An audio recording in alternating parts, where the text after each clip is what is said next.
Hi guys, welcome to my channel. My name is Dave. I hope you had a brilliant beginning to the new year and may the rest of 2023 be better than the previous years within the 20s.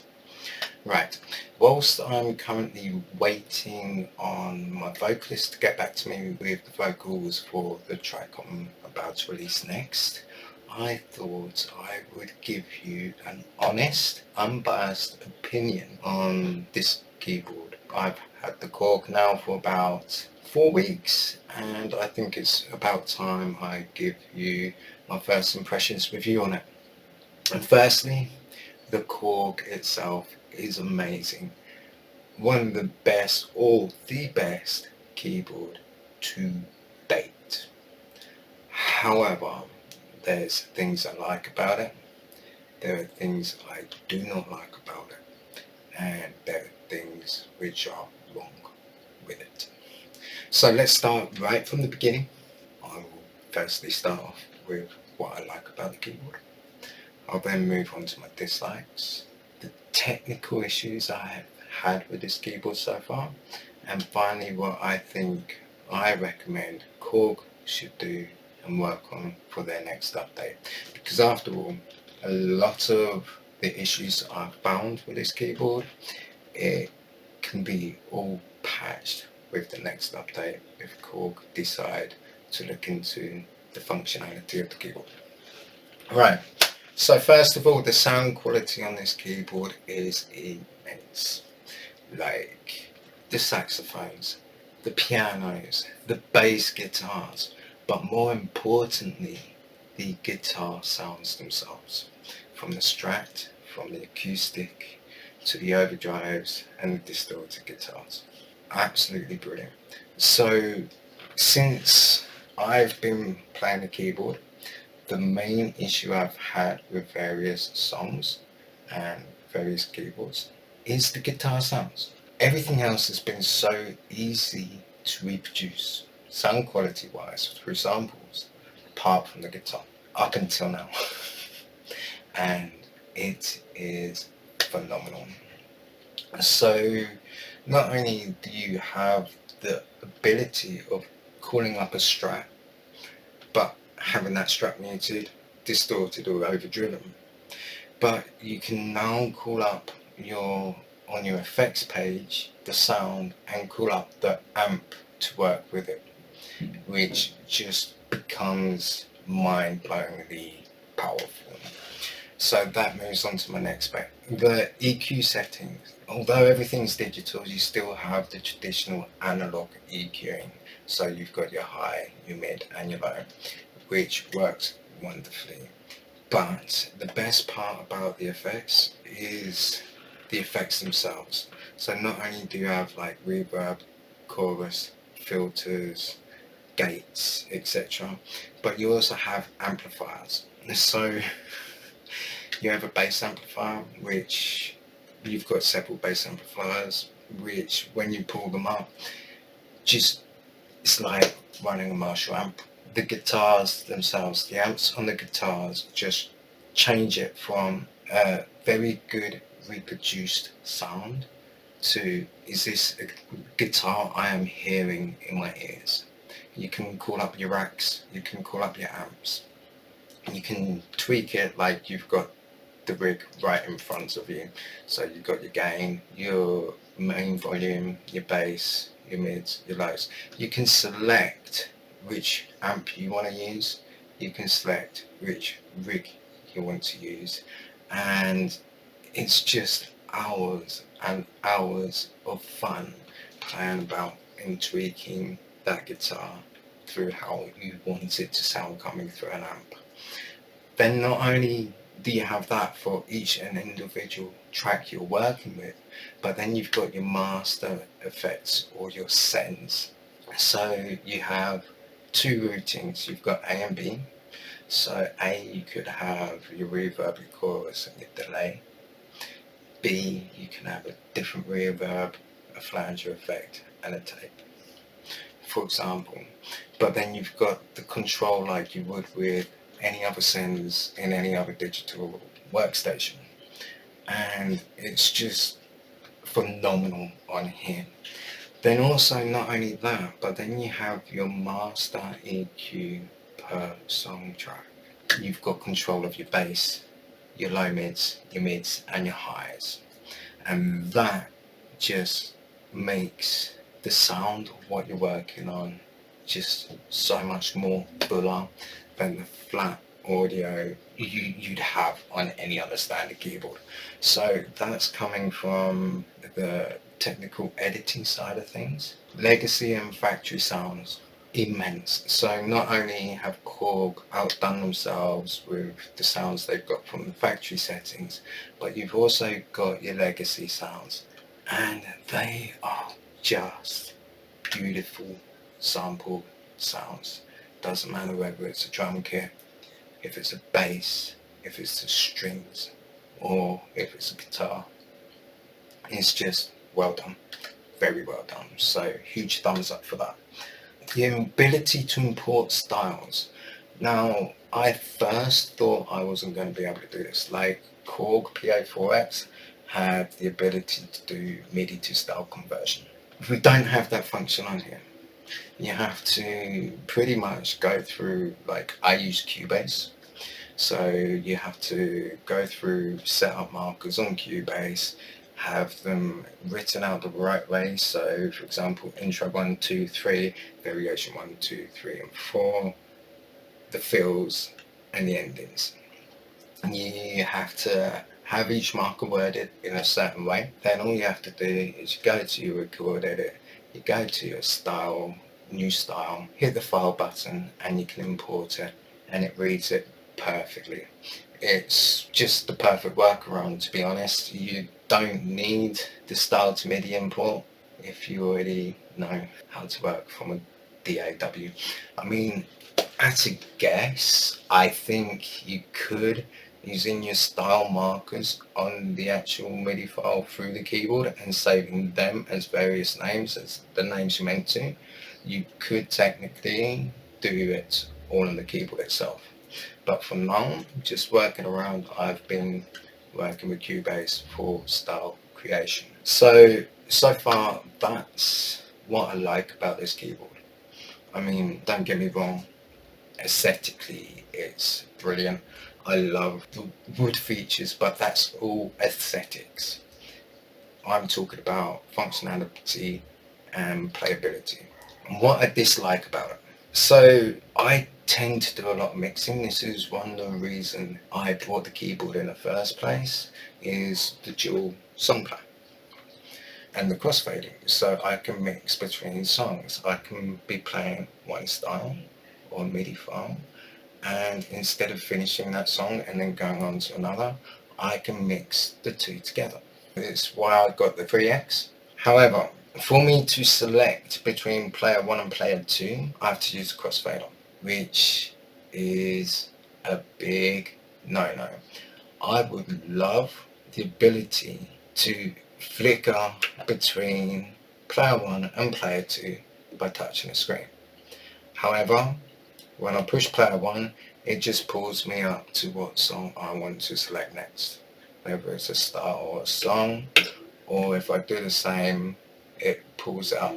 I want the ability, so say I've got style 1 playing here and I'm mixing and it's working perfectly, I want the ability whilst doing that to pull over into song 2 and set it all up preset wise, so that when I want to drop it in, I can drop it in with the intro or a break or a fill into whatever variation I want. For me to do that now, I have to be playing and quickly crossfade, which gets rid of the sound from player 1. And so there's got to be that quick mix, and getting the crossfader back to the exact same position I had it initially, it's not very good. I would love the ability to just, like, even if I push shift and hit player 1 and player 2 on the screen, it just brings me up to the file load. It's not great. I don't like it. I'd love to have the capability of doing that. Secondly, so again, it's a great setup. Like, if I've got a song going, I can have up to 16 markers per song. If I've got my styles going, it's fine. What would be really cool though is if, for example, player one's playing my complement and my style, so I've got all my options here, but then I could call up the markers on player two on the main screen, so I can have my loops and I can select which section of the song I have playing there. Then I've got capability of both songs at the same time. KORG has not done this. If I pull up the song marker on here, it will show on screen what song and what player is currently selected, even if I'm mixing. So that is a very big pet hate, and I'm hoping a lot that it will get fixed on the very next update.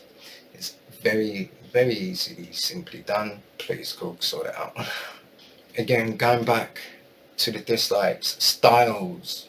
Now we have a vast range of styles on this keyboard, from pop, classic pop, your ballads, your dance, ballroom, rock, country, Latin, Latin dance, jazz, funk, blues, movie shows, and world. It sounds great because you've got 6, 7, 8 pages of styles per category. However, they all sound pretty much the same. So 8-beat pop is kind of identical to a slide pop, but it's just tweaked differently.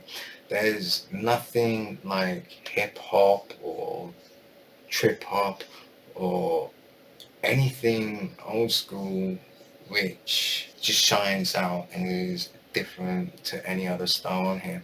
I mean, it's great with the dances, when dance styles, when you're mixing the dance styles together, they all kind of work. Some do, some don't. That's just trial and error. However, there's nothing shiny about it. And the two mixing together makes it a little bit more interesting, but you know, your variations, it's just a little bit different per variation. Instead of, right, this is variation 1, variation 2 would obviously be more improved version of variation 1, because variation 3 would be the first chorus and variation 4 would be the second chorus, variation 1 would be the first and variation 2 would be the second verse. And just little things I think about, but it's not pulled up or really shiny. It's like it feels rushed. The matrix pads, these things, when I first saw this keyboard advertised, I thought, KORG, you've just done brilliantly.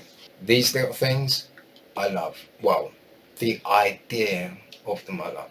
So far we've got 16 pads, 4 lots of 4 with 3 presets. However, they have selected sounds which you'll never use in a live gig. Ever. You'll never ever use them. It might as well just not even be there. There is the ability to switch them around and to make your own pads and to import your own sounds on here, which I was very looking forward to doing, especially with samples. But you're still only limited to 3 lots. You don't have your own user bank you can call up, so you can't create a set of pads per song. You've only got the ability to have 3, maybe 4 choices of 16 pads. So that comes to my next bit, the sampling. With sampling, what I used to do with Tyrus is, when I used to play, I would have an accompaniment going on with my MIDI being played in the song player, and I would sample my vocals into a sound and then import that sound into a pad, and then I could just sit there and drop the vocals in by pushing the pad on. However, here with KORG, you're limited to 21 seconds per sample, which is too little as far as I'm concerned. If you're especially working with vocals, or if you're recording a guitar, you like that ability to be able to sample that guitar up to at least 360 seconds per sample. If KORG, you can upgrade that, that would be immense. And that would be amazing. That would save me so much hard work, especially when it comes to the realm, looking at working around it. For example, the vocals I'm getting on my next song, which I will be releasing some point next week, I think the vocals turn up on the 11th, and then I've just got to play about. What I plan on doing is splitting the vocals up into sections of vocals from 10 seconds to 15 seconds. Split it all up, create a new sound, and have them at various keys. Then, whilst working with MIDI file, import the vocal to come in at the exact right time I want it to come in through the MIDI. So hopefully that will counteract me having to just push pads, or having my phone here setting up, running through a cable so I can hit the pad here and worrying about latency, which there is a bit of problem there. But also the other problem you have is when you're running a cable from the phone into the line-in, you still get that buzz of the cable, and there's no gate functionality on the line-in to eradicate that buzz. And another thing, for example, if I want to edit a song, if say I'm working on a style and I'm working on a song and I really like it, I want to be able to record the style when into a MIDI, so I can throw it up into the DAW and sit there and work on it there and have it played out here, which is perfect.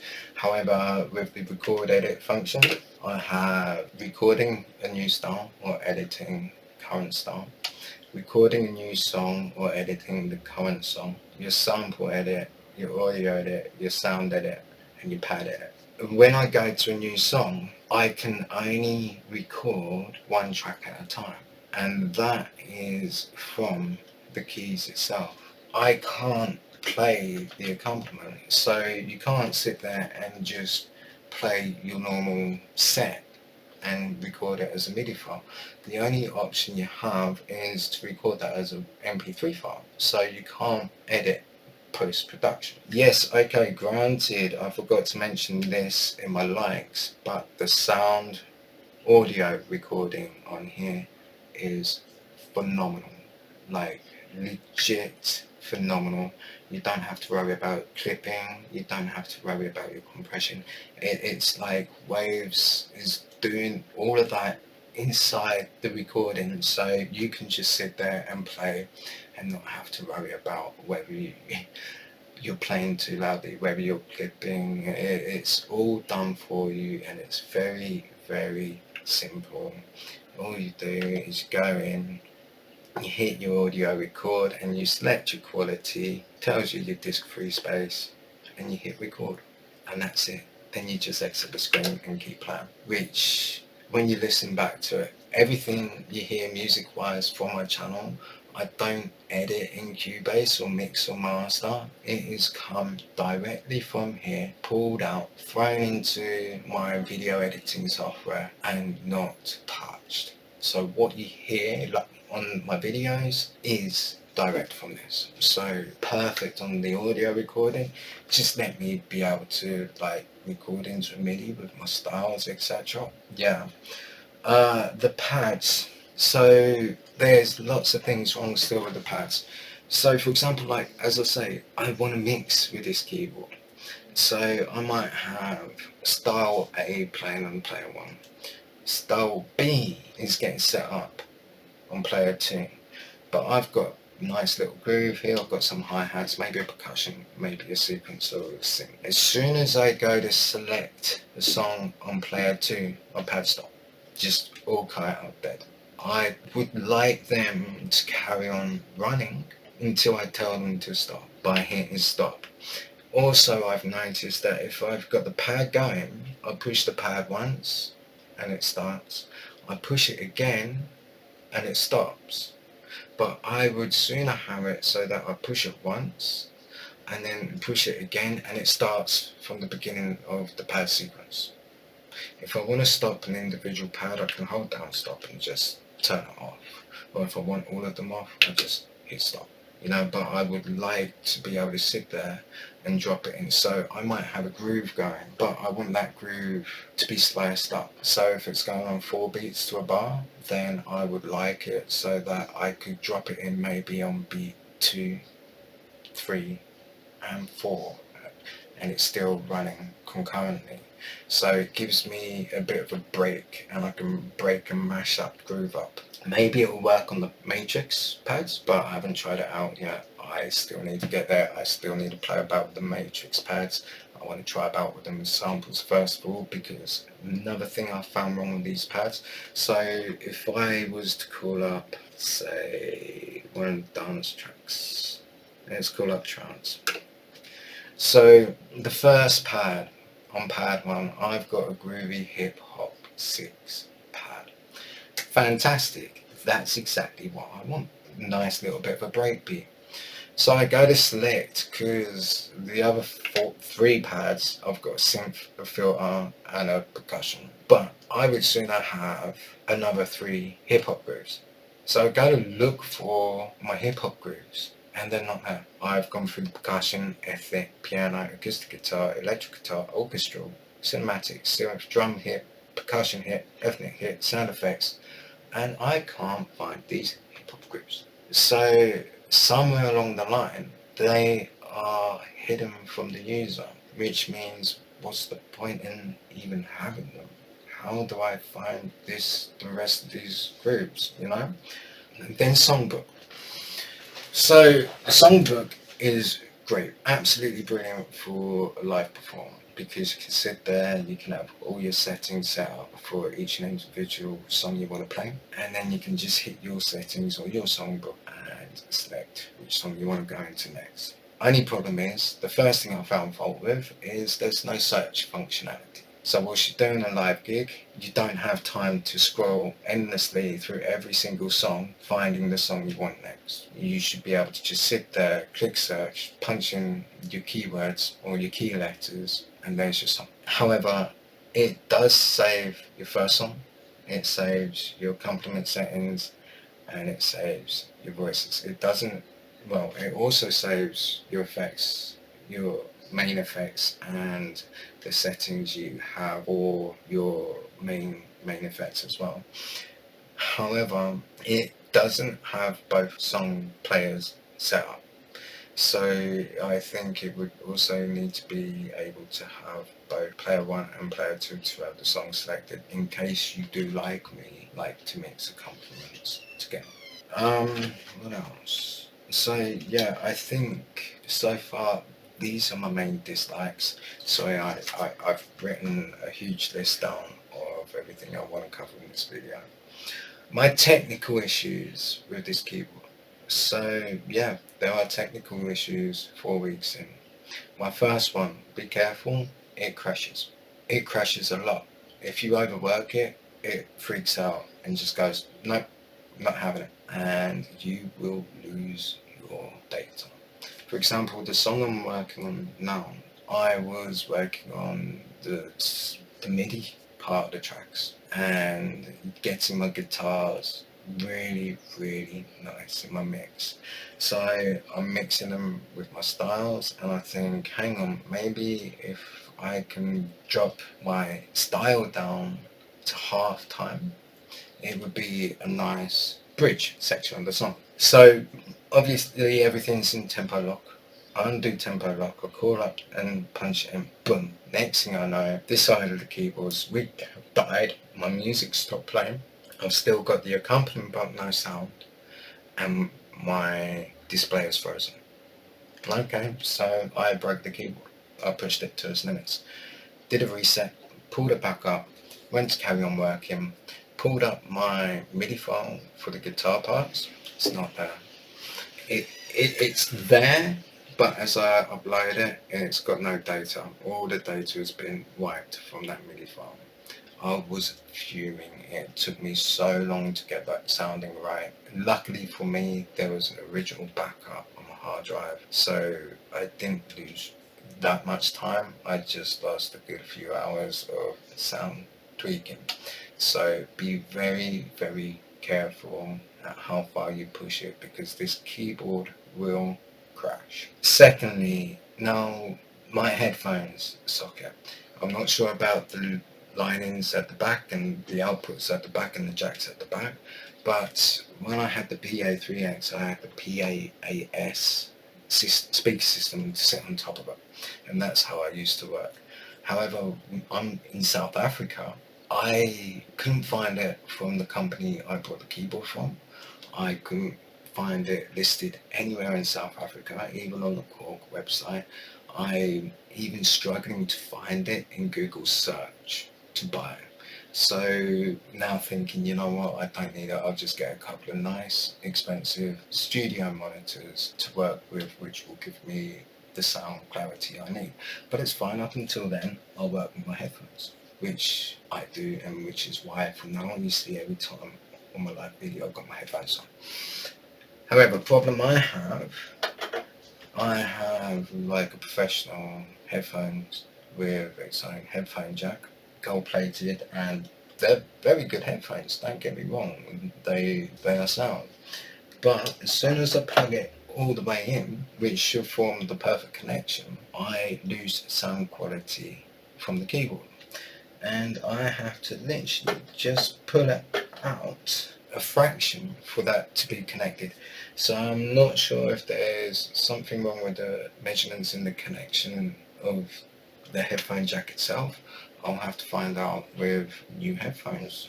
I'm guessing I'll be looking forward to seeing what it's like when I try it out with the lineouts once the monitors come through. But yeah, it's still fragile, could be the word to use. Again, I haven't managed to play about with the guitar inputs, so I'd like to see that, and the mic input.